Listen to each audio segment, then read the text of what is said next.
Vocês estão bem? Pode sentar, pessoal. Deus abençoe esse início do mês de novembro. Estamos aí no primeiro domingo de novembro. Deus abençoe essa semana de vocês.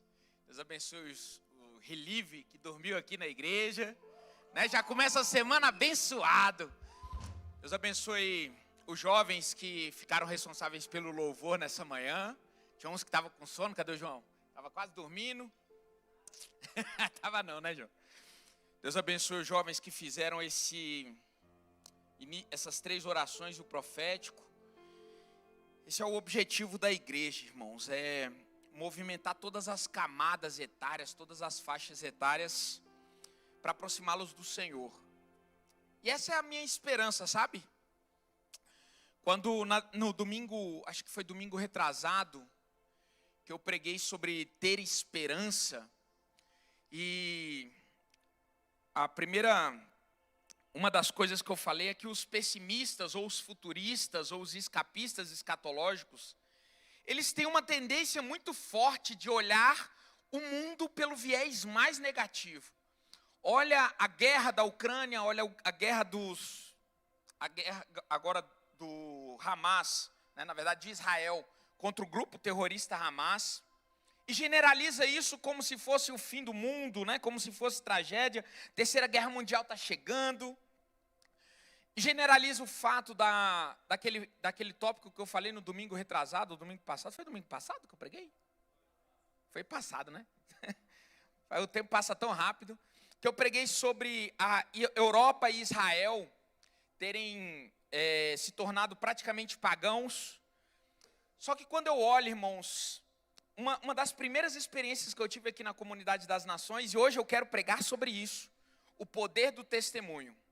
É que quando eu passei o meu período ali, crente Raimundo, um pé na igreja e outro no mundo, que eu ia para alguns eventos, saía à noite, uma das coisas que eu sempre via era muito jovem nesses eventos, até alta da madrugada, bebendo e se divertindo. E eu achava impossível ver o mesmo número de jovens que eu via nas baladas, nas coisas da vida, nos inferninhos da vida, o mesmo número de jovens dentro da igreja num sábado à noite. E uma das primeiras impressões que eu tive da Comunidade das Nações, e eu louvo isso, eu já preguei isso na Comunidade das Nações uma vez, já preguei isso uns 2 anos atrás, acho que foi uma pregação de 2020. Os 5 motivos pelos quais eu amo a Comunidade das Nações. É o discipulado, a Santa Ceia, o batismo, e os outros 2 eu esqueci, tenho anotado lá. Mas uma das coisas que mais me impactou foi quando, assim que eu voltei para Jesus no dia 21 de abril de 2019, um dia de Páscoa em que Deus fez um milagre na minha vida, restaurou meu casamento, trouxe de volta minha esposa, meus filhos, meu lar, restaurou minha vida financeira, que estava perdida, trágica. E eu sei, irmãos, que foi meu irmão que me trouxe, e na primeira vez que eu estava começando a caminhar, ele me chamou para um culto de jovens, o Relive, lá no CIA. Eu tenho uma foto desse dia, postada inclusive no meu Instagram. E assim que eu cheguei lá, irmãos, o número de jovens que eu vi era tão absurdo que eu falei, uau! Eu achava que Satanás estava ganhando, mas o reino dos céus, o reino de Deus, ele não perde a sua força. O número de jovens que eu via lá era tão absurdo, e eu falei, cara, esses jovens aqui estão esvaziando as boates, estão esvaziando os barzinhos, porque eles estão na presença de Deus. Por isso que eu não consigo ter um pessimismo a respeito do futuro. Porque no meu futuro está Deus. E se Deus está no meu futuro, vai dar tudo certo. Deus está no futuro deste planeta. Porque o Salmo 2, ele diz que o Senhor, ele governa sobre toda a terra. Deus está no futuro do planeta Terra, porque lá em Daniel 9...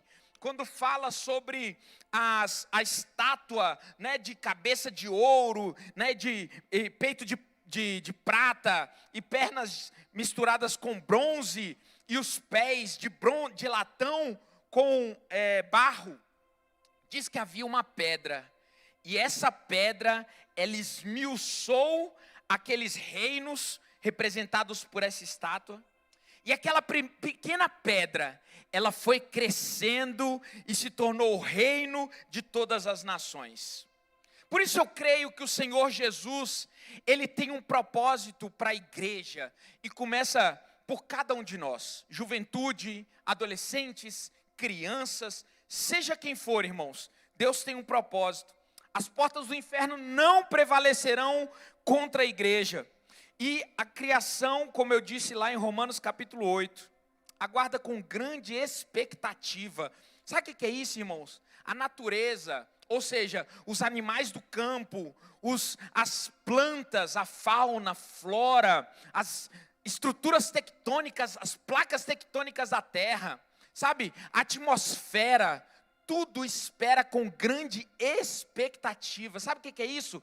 É quando você sabe que vai vir o seu aniversário e você espera com grande ansiedade a festa que vai chegar. Você sabe até que pode ser uma festa surpresa. Ninguém está falando nada. Mas eu, por exemplo, irmãos, eu não acredito que não vai haver festa no meu aniversário. Então eu falo, não façam surpresa. Já me avisem logo, falem, porque eu sou ansioso, né? A Raquel sabe, eu não gosto de festas, não gosto de surpresa, não gosto de festa surpresa. Inclusive, quando tem festa surpresa de alguém aqui da igreja, eu fico até sem jeito, falo, rapaz, como é que eu vou mentir para a pessoa, né? Falando que não vai ter festa. Então, eu digo que esse esse capítulo 8 de Romanos, significa que quando filhos ruiós de Deus, filhos maduros, se manifestarem nesse tempo, irmãos, a natureza que foi submetida a uma maldição, não por causa dela mesma, mas por causa do pecado que a submeteu, ela começará a ser restaurada, né? E aí eu falando isso com alguns amigos dispensacionalistas, já vou entrar na pregação, eu só estava querendo fazer essa introdução para elogiar os jovens. Quando alguns amigos dispensacionalistas que acreditam naquela visão, né, escapista, eles me perguntam, mas Jesus já voltou? Não. Não é que nós cremos que os céus, né, vão ser aqui, tanto é que quando a gente morre, a gente está reunido com o Senhor. Mas de fato, irmãos, nós cremos que a vinda do Senhor será quando a Bíblia diz que todos os reinos foram entregues ao poder de Cristo. Então eu creio firmemente, e essa é a visão da comunidade das nações, de que o reino de Deus está em expansão e não em retraimento. A glória do Senhor está crescendo e não diminuindo. O amor de Deus está se multiplicando e não acabando. Nós cremos firmemente que a nossa influência nessa terra, ela será responsável por uma grande obra e transformação desse reino, né, desse mundo caído, como é o reino dos céus, como diz a oração. Amém? Se vocês creem nessa palavra, digam glória a Deus. Se você não crê, diga misericórdia, porque você vai crer em nome de Jesus, porque essa é a nosso amparo na palavra de Deus. Vamos abrir Atos capítulo 22. Nessa manhã, então, eu quero falar um pouco sobre o poder que o testemunho tem na vida de uma pessoa. Você tem algum testemunho com o Senhor? Você tem algo pelo qual você se apega como uma âncora no seu barco que está navegando pelo oceano de possibilidades? Você tem algum testemunho, alguma história para contar que afirme para você no seu coração e seja, mesmo que loucura para os outros, mas seja uma expressão do que Deus fez para você? Essa é o meu objetivo nessa manhã com essa mensagem. E Atos capítulo 22, ele nos dá uma indicação a respeito de como nós devemos evangelizar pessoas. Como nós devemos falar do amor de Deus para outras pessoas. E Paulo nos dá esse exemplo a partir do versículo 1, quando ele diz: irmãos e pais, ouvis agora a minha defesa perante vós. Quando ouviram que lhes falava em língua hebraica, guardaram maior silêncio. Esse é o momento em que Paulo estava passando por uma dificuldade, ele estava preso e ele estava fazendo a sua defesa. Ou seja, ele estava num momento de dificuldade, num momento de perseguição, num momento de angústia, mas ele se apegou a algo pelo qual ele podia se lembrar de que Deus existia, para que a sua fé não fosse diminuída. Nos momentos de dificuldade, Paulo ele nos ensina a nos ampararmos ou escorarmos a nossa vida em testemunhos que já vivemos, ou testemunho que ouvimos a respeito de poderes, de manifestação, de profecia, né, de milagres, para que a nossa fé ela permaneça firme, como diz Jesus. Aquele que crê em mim, ouve as minhas palavras e obedece os meus mandamentos, compararei a um homem que edificou a sua casa sobre a rocha. Por quê? Porque no momento em que vierem as tempestades, que vierem os ventos fortes, que vierem os problemas, a casa não cai. E este era Paulo. E este será eu e você, somos eu e você, quando nós temos testemunho com Deus. E ele diz, a partir do versículo 3, eu sou judeu, nasci em Tarso da Cilícia, mas criei-me nessa cidade, e aqui fui instruído aos pés de Gamaliel, segundo a exatidão da lei de nossos antepassados, sendo zeloso para com Deus, assim como todos vós o sois no dia de hoje. E aí ele diz, persegui este caminho até a morte, prendendo e metendo em cárceres homens e mulheres, de que são testemunhas o sumo sacerdote e todos os anciãos. Destes recebi cartas para os irmãos, ia para Damasco, no propósito de trazer manietados, ou seja, presos, amarrados, algemados, para Jerusalém, os que também lá estivessem, para serem punidos. Punidos, entenda-se, mortos, açoitados, né? Apedrejados, seja o que for. Ora, aconteceu que indo de caminho e já perto de Damasco, quase ao meio-dia, repentinamente, grande luz do céu brilhou ao redor de mim. Então, caí por terra, ouvindo uma voz que me dizia, Saulo, Saulo, por que me persegues? Perguntei, quem és tu, Senhor?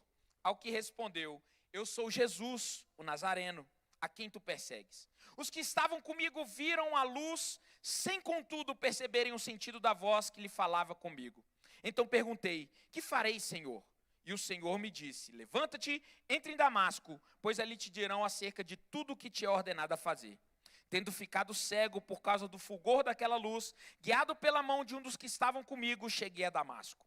Um homem chamado Ananias, piedoso conforme a lei, tendo bom testemunho de todos os judeus que ali moravam, veio procurar-me. E pondo-se junto a mim, disse, Saulo, irmão, recebe novamente a vista. Nessa mesma hora, recobrei a vista e olhei para ele. Então ele disse, o Deus de nossos pais de antemão te escolheu para conheceres a sua vontade, veres o justo e ouvires uma voz da sua própria boca. Porque terás de ser sua testemunha diante de todos. Observem isso. Porque terás de ser sua testemunha diante de todos os homens, das coisas que tens visto e ouvido. E agora, por que te demoras? Levanta-te, recebe o batismo e leva os teus pecados, invocando o nome dele. Paulo, por 3 vezes no livro de Atos dos Apóstolos, ele fala o mesmo testemunho. Ele conta a mesma história. E se você parar para prestar atenção, não é uma história de alegria. Não é uma história pela qual ele devesse se orgulhar. Ele não diz, eu já nasci e já tive revelação do Espírito Santo e sempre fui santo, sempre segui a lei. Não.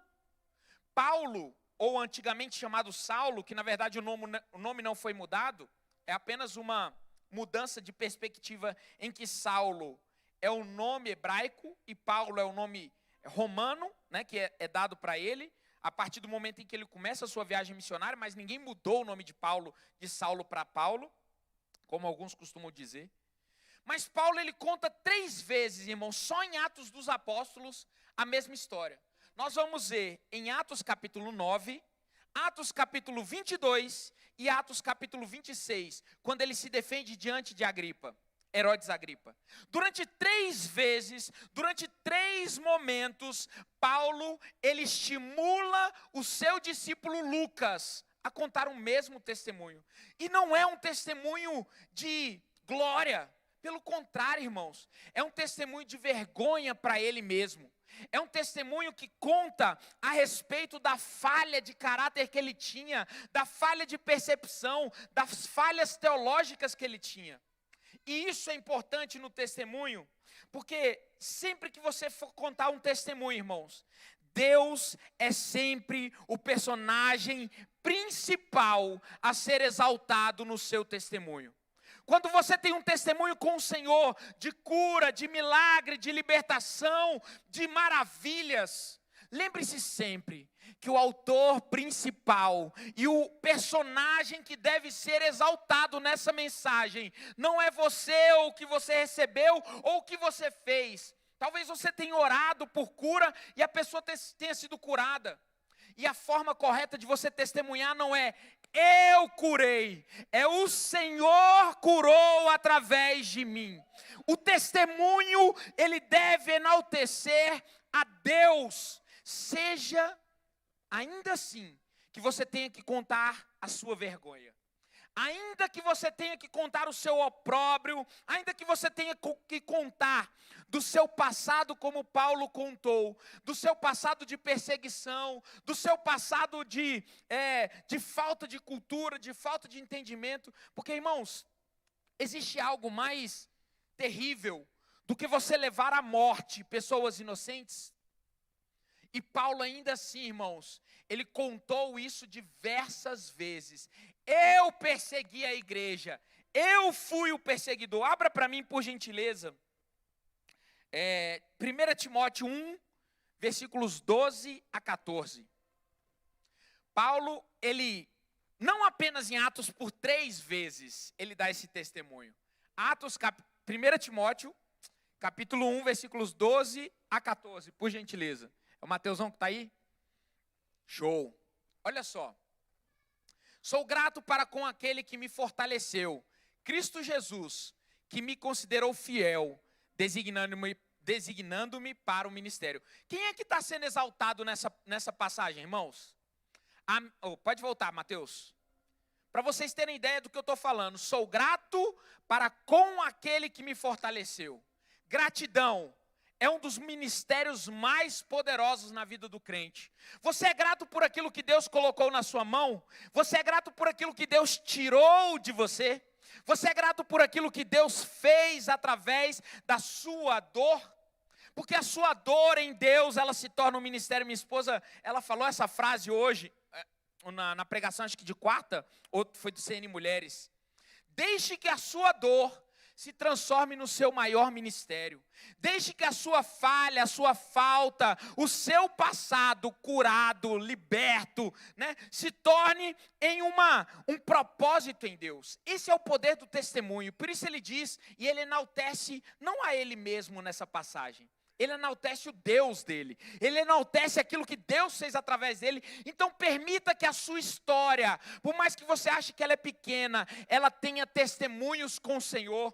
Conte para as pessoas que estão ao seu redor o que Deus fez na sua vida, ou o que Ele vai fazer. Porque palavras proféticas, a profecia, ela prevê o futuro e provoca mudanças no presente. Por isso que a sua voz, e eu vou repetir isso. Pode deixar aí, Mateusão. A profecia prevê o futuro ou provoca mudança no presente. E lá em Joel 2, capítulo 2, versículo 28, diz que nos últimos tempos todos poderiam profetizar. 1 Coríntios 14 também nos diz que todos deveriam profetizar. Você tem profetizado a respeito do seu futuro? Ou você tem caído nas histórias de Satanás dizendo que não vai dar certo e você tem repetido isso para si mesmo? Qual é a história profética que você tem contado a respeito do seu futuro? O que você tem dito para o seu espírito? Tem aquele louvor que diz, aquieta minha alma, faz meu coração ouvir tua voz, não tem? Por que você permanece perturbado? Tem gente rindo da minha canção aí. Se continuar rindo, eu vou voltar a cantar, viu? Aí eu quero ver vocês mudando do riso para o choro. Não riam. Jesus castiga. Mas por que você aquieta a sua alma e deixa a sua alma cheia de preocupações, sendo que você tem o poder de provocar a mudança com o Deus que você serve. Vou repetir, a profecia prevê o futuro ou provoca mudança no presente. Se o seu presente não está de acordo com aquilo que você imagina no seu propósito, profetize sobre o seu futuro. Fale, hoje está assim, mas o Deus a quem eu sirvo, Ele me deu capacidade e poder para profetizar como será o meu futuro. O seu futuro será do tamanho da sua fé. Então aumente a sua fé nessa manhã. Seja capacitado, habilitado pelo Senhor. Pode passar o versículo 13 agora. Observe o que Paulo disse. A mim, que noutro tempo era blasfemo. E Paulo, irmãos, ele nunca tinha blasfemado de fato. Ele diz, né? Em outra passagem, eu não lembro qual, mas ele fala do seu histórico, ele fala, vão me gabar por alguma coisa? Se vocês podem se gabar, eu também posso. Sou judeu, né, criado aos pés de Gamaliel, né, fariseu por criação, eu tenho estudo. E ele começa a falar do seu passado, ou seja, irmãos, o seu passado, ele importa para que você use ele, não para rememorar dores, não para você viver de dores do passado, não. Mas é para você mostrar o Deus a quem você serve e aquilo que Ele vai fazer de novo na vida de outras pessoas. Se você antes era blasfemo, você não blasfema mais. E você leva pessoas blasfemas a não blasfemarem mais.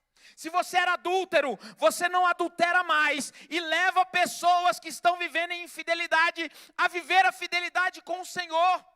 Se você tinha problemas financeiros e você volta a servir ao Senhor em fidelidade nos dízimos e nas ofertas, você mostra através da mudança orçamentária, financeira da sua vida, como outras pessoas podem ser alcançadas por esse mesmo ministério. E ele diz, era blasfemo, perseguidor, insolente. Quem é que teria orgulho, irmãos, de falar a respeito das suas dores, a respeito do seu passado tenebroso? Mas Paulo, ele não faz isso para se orgulhar, ele faz isso para orgulhar o Deus a quem ele serve, e o novo propósito que Deus deu na vida dele. Mas obtive misericórdia. Repita comigo, misericórdia. É o que Deus tem para cada um de nós, quando nós nos colocamos diante da presença dele. Pois o fiz na ignorância, na incredulidade. Pode passar. Versículo 14. Transbordou, porém, e essa é a minha declaração profética sobre vocês, que na sua vergonha, na sua dor, no seu problema, na sua incapacidade, transbordará a graça do nosso Senhor com a fé e o amor que há em Cristo Jesus. Primeiro, repita comigo, eu sou amado. E esse amor, ele vai curar você a partir de agora. Ele vai transformar a sua dor em um novo ministério, em uma nova vida, em um novo propósito, em uma nova missão, em nome de Jesus. Obrigado, Wellington. Pode aplaudir o Senhor. O Wellington é o meu... Ele é tipo... Nas partituras, ele é aquele diapasão, né? Que dá pausa. Ele bate palmas e fala assim, não, dá uma folga, né, pastor? Bom, observem, então, como eu falei, que Paulo, ele durante muito tempo, ele fala sobre as suas dores. Quem escreveu o livro de Atos não foi Paulo. Quem foi? Valendo a balinha? Não, a pastora não vale, pô. Era para ter ouvido ali de trás. Irmãozinho lá de trás, assim, falando, é Lucas. Fala, a galera do fundão também lê a Bíblia. Glória a Deus por vocês, né? São os bagunceiros da igreja, geralmente quem senta no fundo, né? Tô brincando, é porque eu tô fazendo comparação com a galera da sala de aula. Mas lê a Bíblia. Às vezes o nerd senta lá atrás também. Hoje em dia tá tão diferente, né? Que os nerds, eles são sarados, fisiculturistas. O mundo tá diferente. E glória a Deus por isso. É a glória dos filhos de Deus se manifestando, tornando o homem completo em alma, corpo e espírito. Eu creio nisso. Então, os testemunhos, eles profetizam a intenção de Deus a respeito de todos os que o ouvem.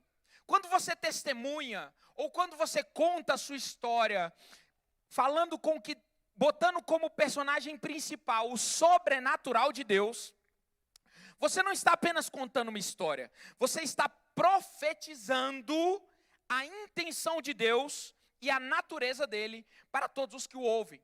Então, quando você diz, Deus restaurou o meu casamento no dia de Páscoa, no dia 21 de abril de 2019, que foi a primeira vez que eu entrei aqui na igreja, chorando, com a preparação para o divórcio quase sendo assinada, preparada. A Raquel já uma semana na casa dos pais dela, e toda vez que a gente conversava, né, amor? A gente mais se odiava do que a gente se entendia. E toda vez, irmãos, que eu conto isso no dia 20, e eu tenho um testemunho a respeito disso, para vocês verem como isso é forte, que os nossos testemunhos, eles servem como uma profecia e uma forma de Deus mostrar o faz de novo. Depois de 2019, dia 21 de abril de 2020, eu estava aqui no púlpito dando uma palavra inicial e contei o meu testemunho. Dia 21 de abril de 2021, na verdade acho que começou em 21, né? 20 eu ainda não pregava aqui. Eu comecei a pregar em julho de 2020. Mas em dia 21 de abril, irmãos, de 2021, ou seja, 2 anos depois que Deus restaurou meu casamento, fez um milagre na minha vida, eu estava escalado, acho que foi uma quarta-feira, para pregar no culto Bem Mais Que Vencedores. E adivinha o que eu fiz? Eu profetizei, dando testemunho sobre o que Deus fez na minha vida 2 anos antes. Eu cheguei aqui na igreja em 21 de abril de 2019, 21 de abril de 2020 eu ainda estava ali começando, fazendo academia, mas Deus, ele tinha tanta pressa em usar a suposta desgraça do meu casamento falido, da minha vida financeira destruída, da minha vida espiritual morta, para dizer, Deus, ele pode restaurar a sua vida. Deus tinha tanta pressa em fazer com que a minha história quase decadente, mas virada em um milagre poderoso de Deus fosse usada, que 2 anos depois eu estava aqui no púlpito pregando que Deus, ele pode fazer. Aleluia.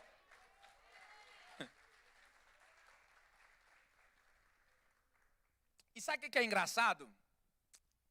Desde esse dia, todos os dias 21 de abril, eu estou escalado para pregar aqui. Quando não é um dia de quarta ou de domingo, eu estou escalado no dia 22 de abril. Isso não é planejado. Não é que alguém planejou e falou assim, não, vou botar um underline para dar o testemunho. Irmãos, quando eu vejo, a gente constatou isso. Na minha página do YouTube, inclusive, tem lá os dias 21 de abril de 2021, dia 21 de abril de 2022, e acho que foi dia 22 de abril de 2023. Durante 3 anos seguidos, Deus, ele me colocou no mesmo dia do meu milagre para testemunhar, para que a fé fosse fortalecida. E eu digo, irmãos, eu tenho algum mérito nisso? Eu tenho alguma, sabe, irmãos, algum louvor nisso? Não. Porque quem faz isso é Deus, para mostrar que Ele é poderoso, e Ele existe, e Ele é grandioso, e Ele é restaurador, e Ele é fortalecedor da sua vida.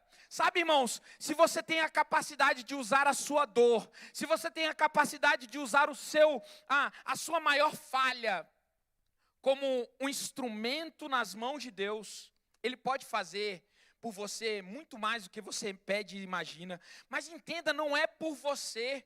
É pelas pessoas que estão ao seu redor, que precisam ser alcançadas pelo seu testemunho, pelo faz de novo.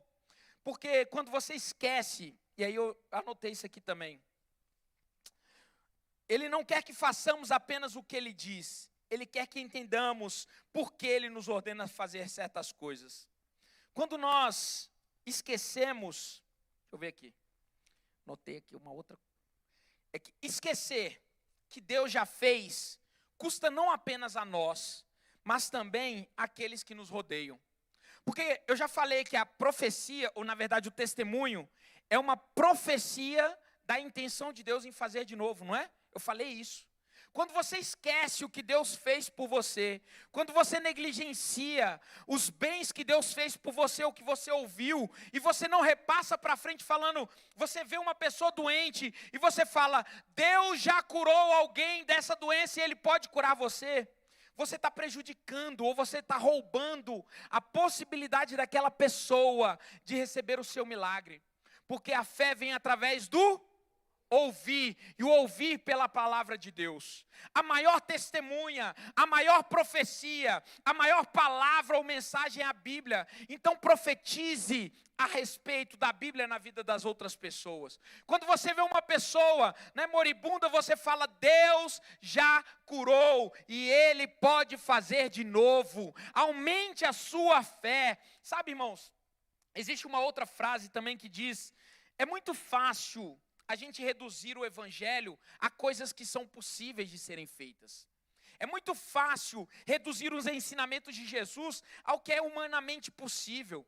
E é por isso que existem algumas igrejas, a sorveteriana, por exemplo, né? Esqueci o nome da igreja. Mas que elas têm uma tendência ao cessacionismo. Sabe o que é isso? É achar que cessou... Eu não vou falar mais o nome da igreja, não. Eu esqueci. Mas, com todo respeito, mas o que eu estou querendo dizer é sobre isso. Que é muito fácil reduzir os ensinamentos de Jesus ao que é humanamente possível. Por isso que alguns dizem, não, Deus fez, mas Ele não vai fazer mais. Ele não quer mais fazer. Deus curou no passado, mas aquilo foi só na igreja primitiva. Irmãos, eu sou testemunha de um milagre. Minha esposa é testemunha de um milagre. Meus filhos viveram um milagre, porque Deus, Ele continua fazendo. Sabe, cura, libertação, como a gente profetiza aqui, né, pastor Júlio, pastora Ana, nas terças-feiras do Sozo, é para que a sua fé seja fortalecida, de que o seu milagre venha, e de que o seu testemunho impacte vidas em nome de Jesus. Eu tinha tanto para vos falar. Nem é evangélica essa música que o pastor Neray está cantando, né? Misericórdia, é porque o pastor Jetson não está aqui para dar, se bem que ele sempre assiste, daqui a pouco ele vai brigar comigo. Ele não quer, isso que eu já falei. Manter testemunho significa lembrar e declará-los continuamente. Sabe, irmãos, você deve perseguir constantemente aquele que quer fazer mais na sua vida. Você deve perseguir aquele que requer o sobrenatural de nós. Você vive no sobrenatural? Você vive coisas fora da realidade do comum? Se você não vive, é porque você precisa fortalecer a sua fé. A sua vida financeira, ela pode sofrer uma mudança drástica de um dia para a noite. Isso aconteceu comigo, né? Quando eu voltei a dar o dízimo, e eu tive um momento, inclusive na comunidade das nações, que naquela velha tentação do velho homem, de falar assim, não, né, eu fiz o planejamento orçamentário aqui, e não vai bater, eu vou tirar um pouquinho do dízimo para cobrir. Meu amigo, que burrice que o pastor Neray fez. Porque quando eu fiz isso de fazer o planejamento e tentar ver com as minhas próprias forças, falar assim, não, eu vou dar uma folguinha aqui, vou reduzir um pouquinho, e Deus, no mês que vem eu compenso. Irmãos, o rombo só aumentou. E foi virando uma bola de neve, até o momento em que eu cheguei ao ponto de, calculando, quase não ter dízimo para dar, se eu não estivesse exercendo a fé. Foi no momento em que eu falei para minha esposa, amor, a situação está braba. Vamos fazer o quê? Vamos voltar aos rudimentos novamente. Vamos ousar confiar no Senhor ao invés de confiar na nossa matemática, na nossa vida financeira, né, nos nossos cálculos. Porque a gente já tinha experimentado isso. Isso é um testemunho também para nós. Muitas vezes, irmãos, na nossa caminhada, nós temos altos e baixos. Sabe? Às vezes você está aqui, viveu um milagre, mas por causa de contingências, por causa do esfriamento, por causa da mesmice ou da rotina, você perde a capacidade de viver o sobrenatural. Já aconteceu isso com você? Aconteceu comigo, é esse testemunho que eu estou contando. A gente estava, irmãos, num período em que a gente começou a ver as nossas contas, isso não é tanto tempo atrás. Eu já estava na comunidade das nações, já tinha vivido milagres que eu já testemunhei muitas vezes aqui em cima. falando que Deus, Ele restaurou minha vida financeira, mas por causa de contingências, de planejamento, de colocar a nossa humanidade nessas coisas, a gente começou a negligenciar. Primeiro foi uma partezinha, depois foi outra parte, depois chegou uma hora, irmãos, que a gente começou a reduzir a nossa fidelidade com o Senhor. E quão tolo isso foi? Porque chegou uma hora que a nossa dívida começou a voltar quando nós não servíamos ao Senhor fielmente. E eu e minha esposa viramos e falamos, tem alguma coisa errada, o que está acontecendo? Nós estamos servindo ao Senhor, mas as contas não estão batendo. Foi o momento que a gente lembrou daquele período que a gente, por causa da nossa capacidade, né, humana e raciocinal, falou assim, não, vamos só compensar, daqui a pouco a gente compensa. E o buraco foi alargando.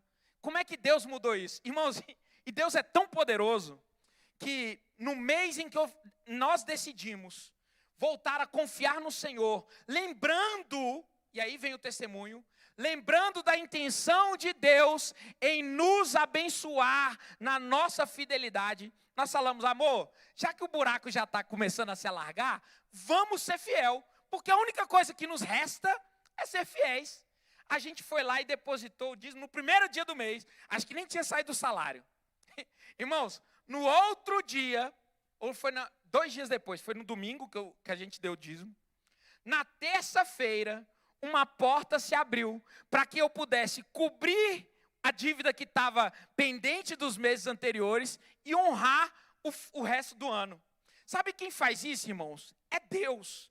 Porque Ele espera de nós que nós nos lembremos das bênçãos que Deus já fez na nossa vida e que nós testemunhemos o faz de novo. Você pode, em algum momento da sua vida, ter vivido grandes milagres e hoje a sua fé estar abalada, estar enfraquecida, estar titubeante. Mas nessa manhã eu quero te trazer à memória aquilo que te traz esperança. Eu quero que você lembre aquilo que Deus fez por você na sua vida amorosa, na sua vida estudantil, na sua vida financeira, no seu corpo físico ou no seu espírito.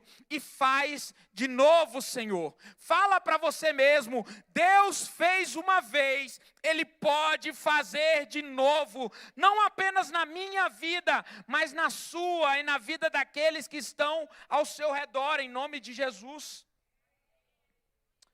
Uma verdadeira palavra profética muda a atmosfera e age como um catalisador para uma cadeia de eventos em movimento, para fazer com que a palavra se torne realidade.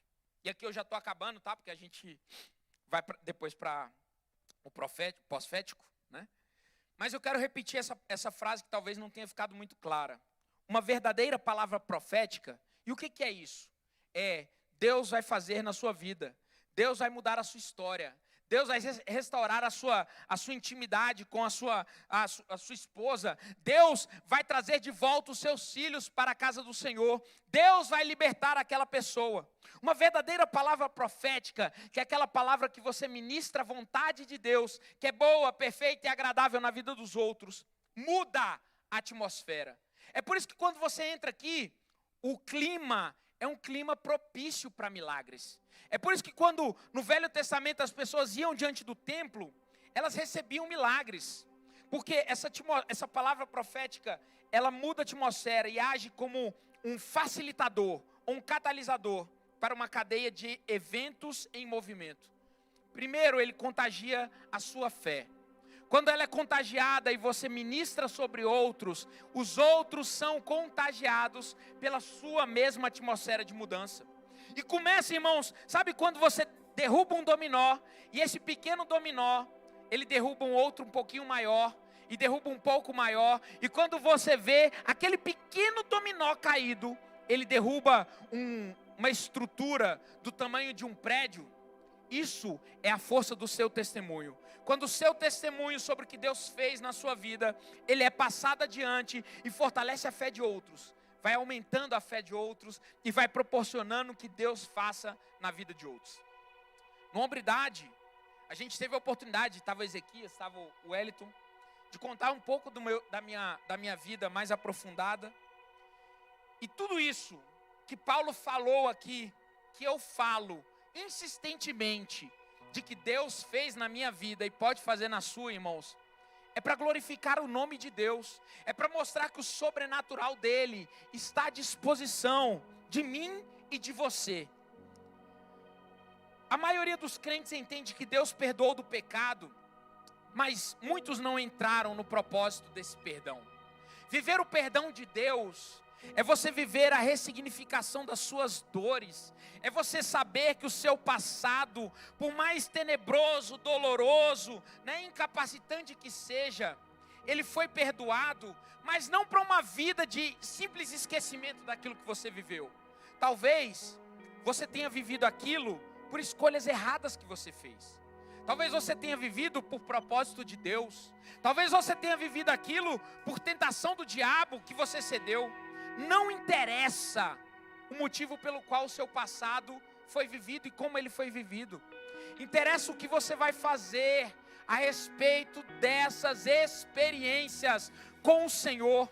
Use sempre, irmãos, a sua história para fazer com que outros cheguem ao Senhor. Se você foi transformado pelo Senhor, alcançado, e ainda que você esteja no processo, porque o próprio Paulo diz, não que tenha alcançado a perfeição, mas deixando as coisas que para trás ficam, prossigo para o alvo, para o prêmio da soberana vocação de Deus. Paulo não estava querendo dizer que ele esqueceu do passado dele, porque aqui nós estamos vendo várias passagens em que ele usa o seu testemunho.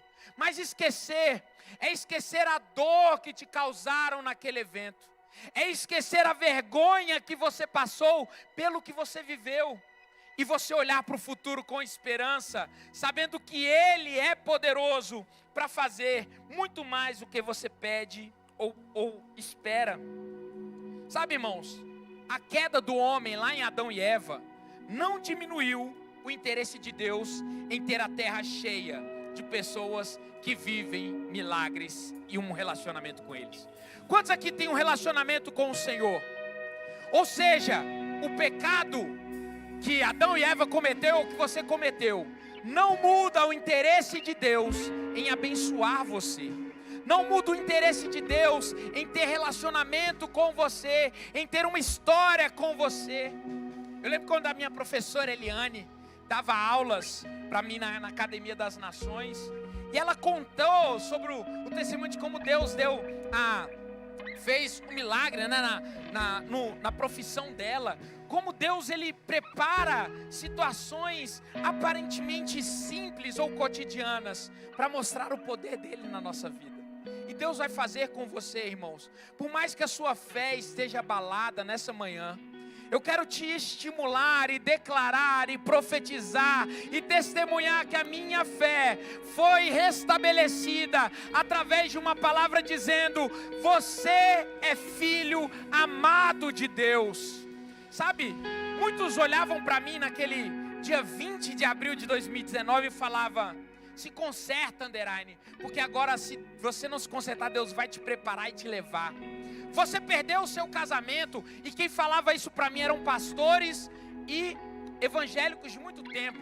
Falavam: agora seu casamento acabou, porque você não tem mais jeito.